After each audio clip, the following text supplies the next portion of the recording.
When you think of Utah, you think of red cliffs, sandy trails, dry and colorful desert, and of course, the slick rock of Moab. One of the lesser visited areas of Utah is the San Rafael Swell. Just a short drive from Moab, the area covers 3,000 square miles and some of the most rugged and beautiful terrain in Utah. Our trip into the Swell started just northwest of Moab at the Green River Launch Complex. This abandoned nuclear missile silo was home to the Athena missiles that were tested at the White Sands Missile Range. It's also where my buddy Jeremy and I met up with our hosts for this trip. We are in Utah at Green River Launch Complex, and it's really cool walking around here and taking a look around. With me I have Justin McBride in his Jeep JL. If you haven't seen his channel already, you need to check it out because he's really creative. He does some really cool videos. Kind of jealous of how good he is at it. So go watch his video from this trip. And then behind me is Adam in his Gladiator. And we're heading off kind of in that direction west to San Rafael Swell.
The area around the swell has been referred to as the largest art gallery in the world due to all of the petroglyphs. Let's jump out and take a peek. The Buckhorn draw panel is thought to be over 2,000 years old and contains both picked petroglyphs and painted pictographs showing animals, people, and some pretty creepy spirits.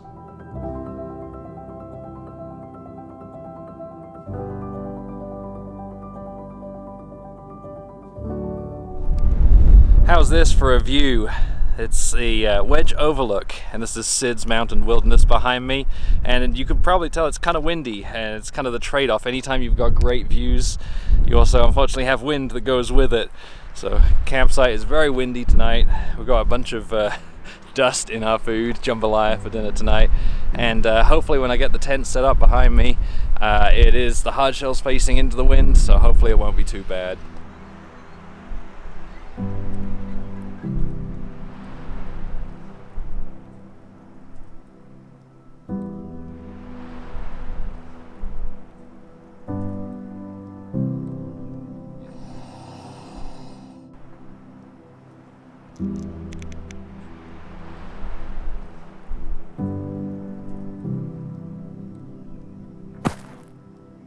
Oh, please don't be broken. Please don't be broken. Oh no. Oh, we're good. It's not happy. Thankfully, this is just a filter, a UV filter. So, take that off and it should be all right.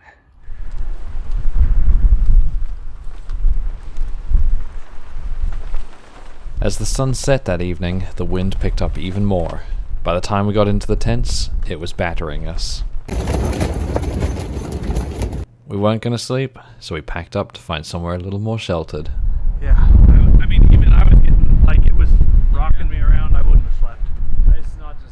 someone was pushing on it. Yeah, my whole hand was Which shaking. I thought you were. I was like, oh, he's coming over to like I'm just get me messing up. with you, yeah. Yeah. No, it was, the whole thing was just, it was folding in on itself, and I was worried something was going to break, and then I texted Jeremy, and he told me that inside his tent sand was just pouring in. Oh man. I was like, this is not worth it. All right, well, let's go find somewhere. Yeah. We got the scenery. I can still get. Is there anywhere along Sand was coming up there? We got that ridge line there. We drove for about 30 minutes, being pushed around by the wind the whole time. It wasn't until we dropped down by the ridgeline that it finally relented. What do you think? A lot better. It is a lot better, isn't it? Hey man, I think it's less windy. I think we're getting a little coverage from whatever rocks we have going on over here. But I think no matter what happens tonight, we're gonna have wind. Yeah, it's gonna be windy. Yeah.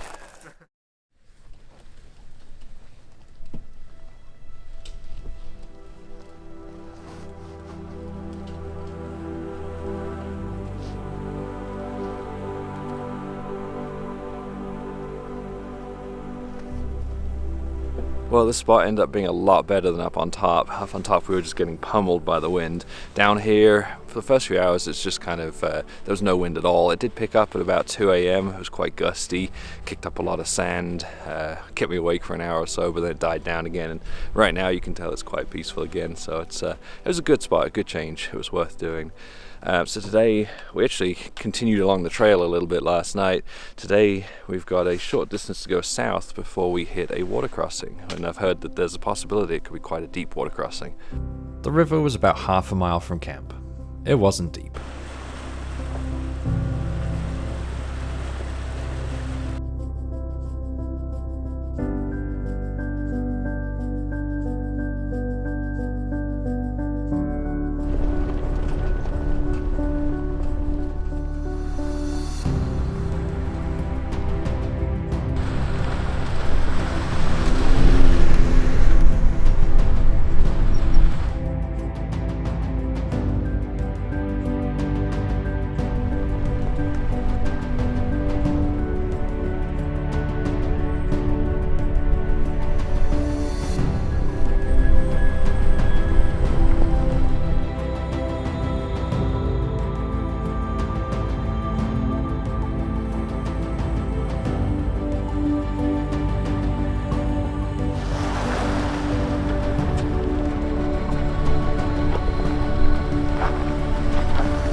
Well, this is a great spot for lunch. You can see behind me, you've got, this is Eagle Canyon, and you've got an arch there. And you know what I'm thinking? I've got the FPV drone. I think I'm going to give it a go. It's pretty windy and it might make it a little difficult, and it's also really cold as a result of it. You know, it looks really warm and we're sitting in the vehicle. It feels like it's going to be really warm. You step out and it's freezing. But we're going to eat lunch and then I'm going to fly.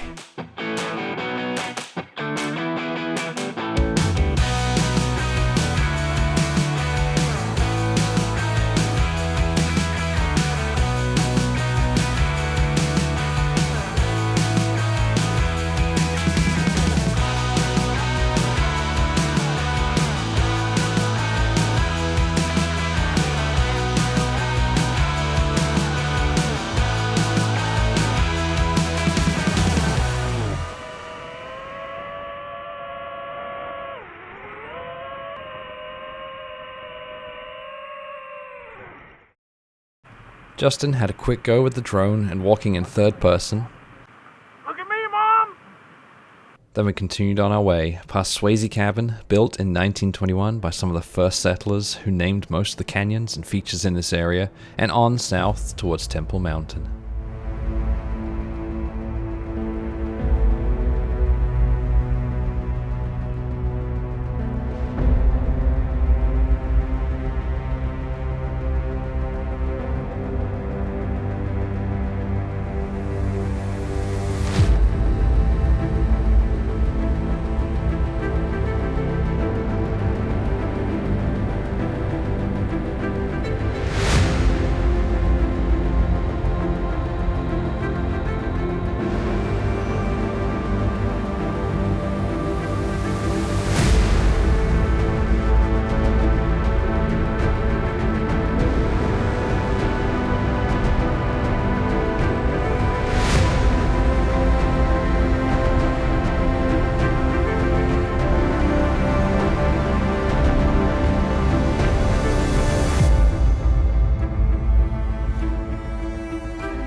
What a day. I had no idea that San Rafael Swell was so beautiful. You know, everyone talks about Moab when they come to Utah, and well, you got a bunch of national parks here, 2 of them in Moab, and then just this area here, no one talks about it, and it's incredible. It's beautiful. So I'm so glad we were able to visit, and I'm glad Justin was able to show us around. Tonight we are set up at Goblin, or just outside of Goblin Valley State Park, and it's a pretty cool area.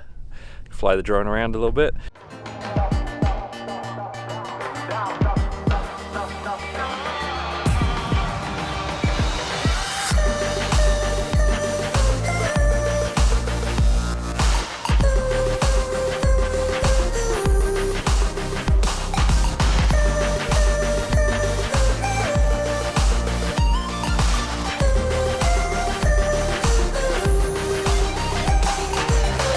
And more importantly, we've got Jeremy cooking tonight, and he does pretty good dinners.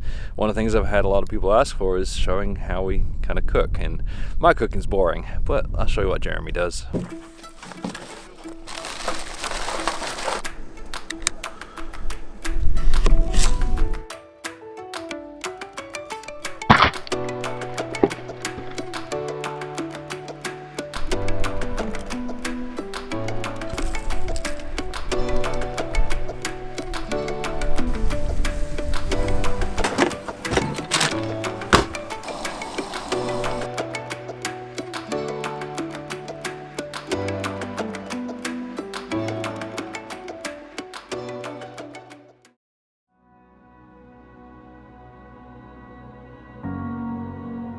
With the hoodoos blocking the sun, we were able to sleep in late the next morning, so we took our time getting up. When the sun finally reached us, it started to warm up, and we left west on Wild Horse Road.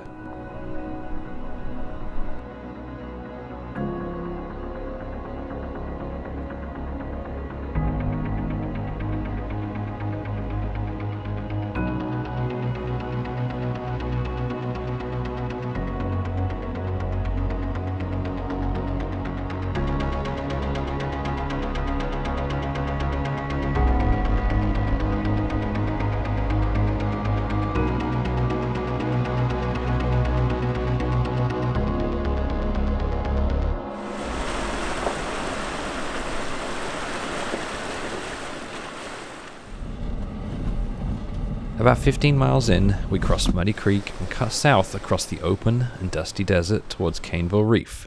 The smooth, flat roads allowed us to put our foot down.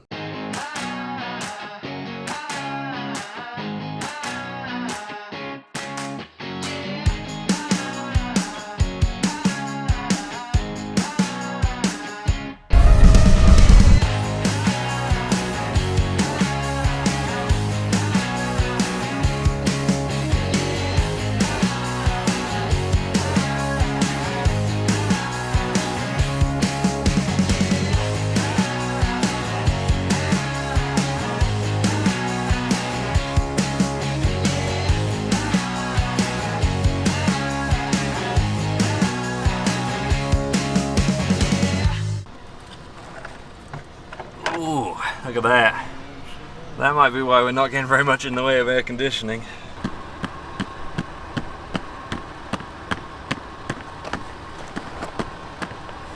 As we dropped out of the swell and into the middle desert, the colors started to come back and the eroded sandstone monoliths of Cathedral Valley came into view.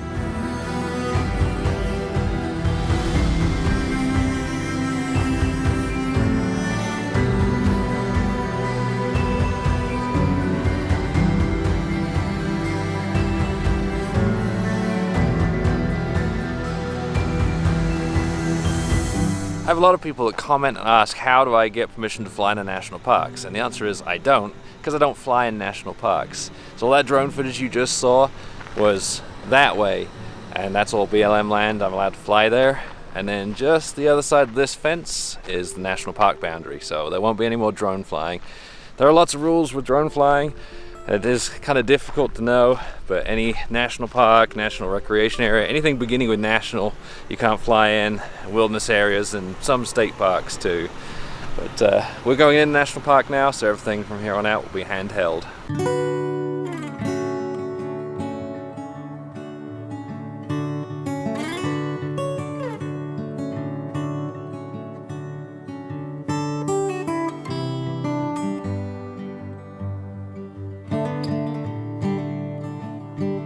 We stopped for lunch at Temple of the Moon.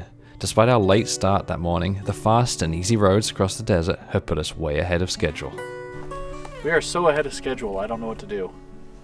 We could go look at whatever Glass Mountain is, because I saw a sign for that. You want to check out the sinkhole? Yeah, can we get to it from here?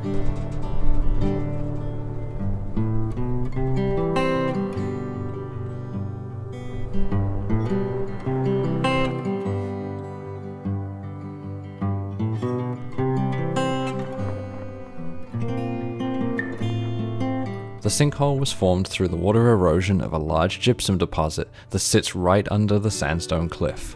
The hole is deceivingly large, at almost 50 feet wide and over 200 feet deep.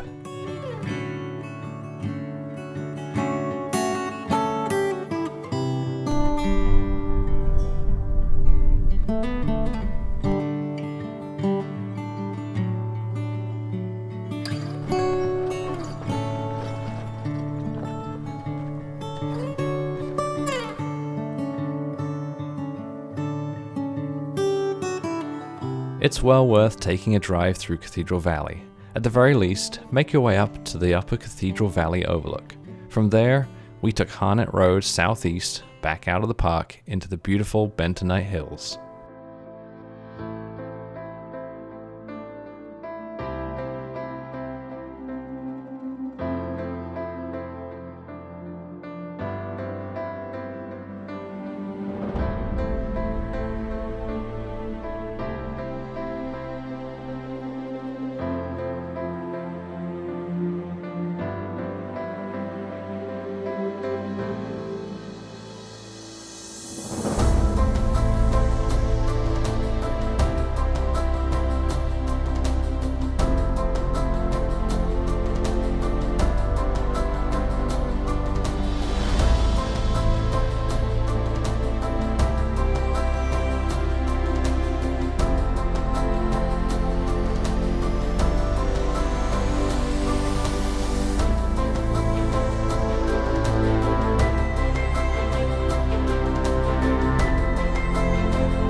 A short drive down the highway is Swing Arm City.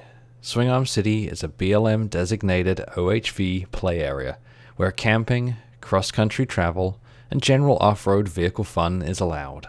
We are at Swing Arm City just outside of Hanksville, and you may recognize this from pretty much every full-size truck commercial. You've probably seen them ripping up and down that big ledge up there. And we're set up for camp just over there. Adam's gone to refill because he's got a supercharged Gladiator. He can't use any of our poor people fuel. And I think he's gonna have a go driving around on this himself.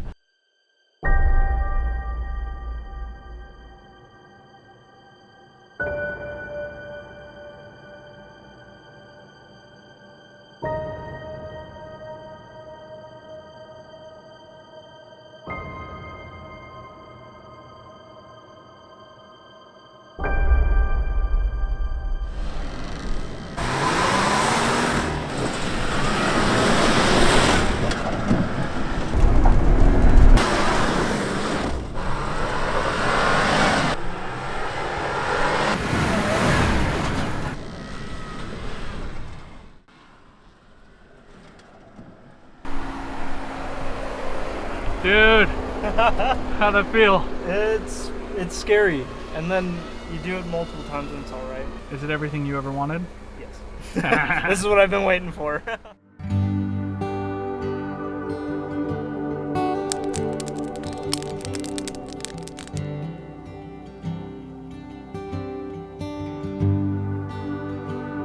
This is my first trip with my whole new storage setup in the back here, and I love having things like the drawer system.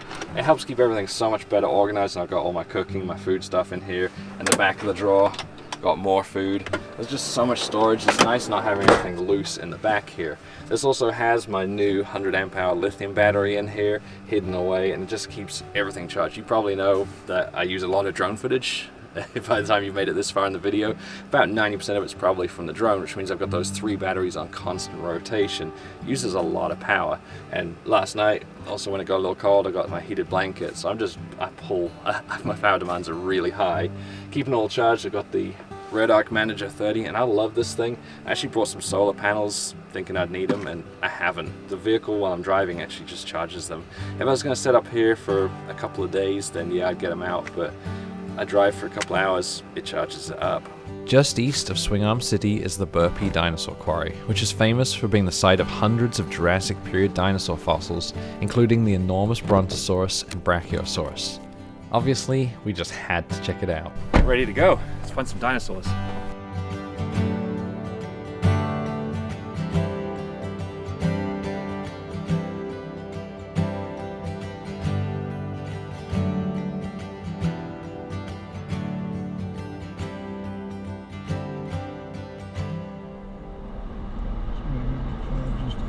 Okay, I guess this is it.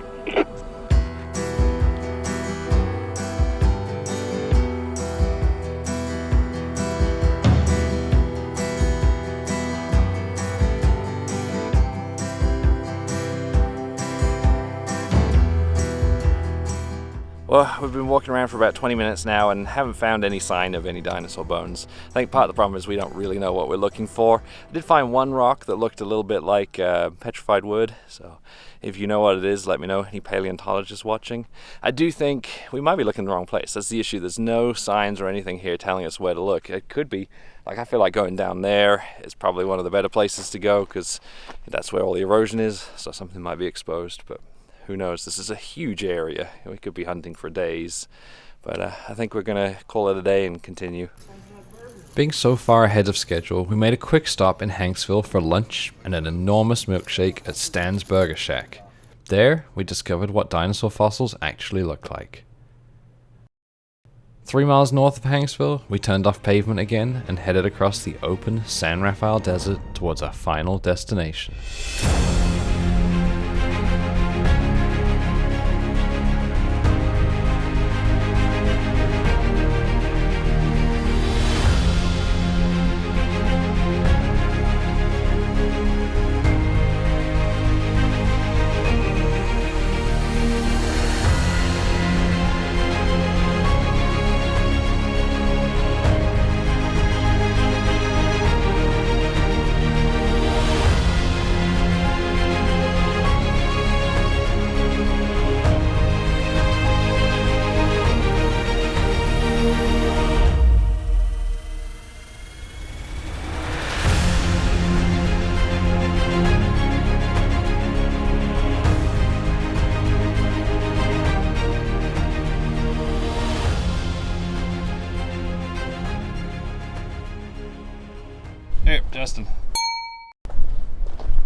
I do. Have a patch. Well, this is it. This is where we are ending the trip. We are on Trin Alcove Bend, just south of Green River, and actually on the Green River. This has been an amazing trip, and it was made possible by, well, Justin. So thank you, Justin, for showing us around. I had no idea how beautiful the San Rafael Swell was, and if you haven't already, go check out his channel. Like I said, he's got great videos, and I think he's probably going to grow very quickly. He's probably going to pass me in subscribers in no time at all. And this was also made possible by my Patreon supporters, so thank you all for supporting us. You're really who made this possible. We wouldn't be here without you. So we're going to head north now up to Green River just to complete the whole loop. Thanks for watching. I did have to make one more stop on the way home to show Jeremy my favourite trail of Moab. So what do you think of my favourite trail? This is awesome. This is the coolest thing I've ever seen. Yeah, Yeah. it really is. That's what I really wanted to see was this right here.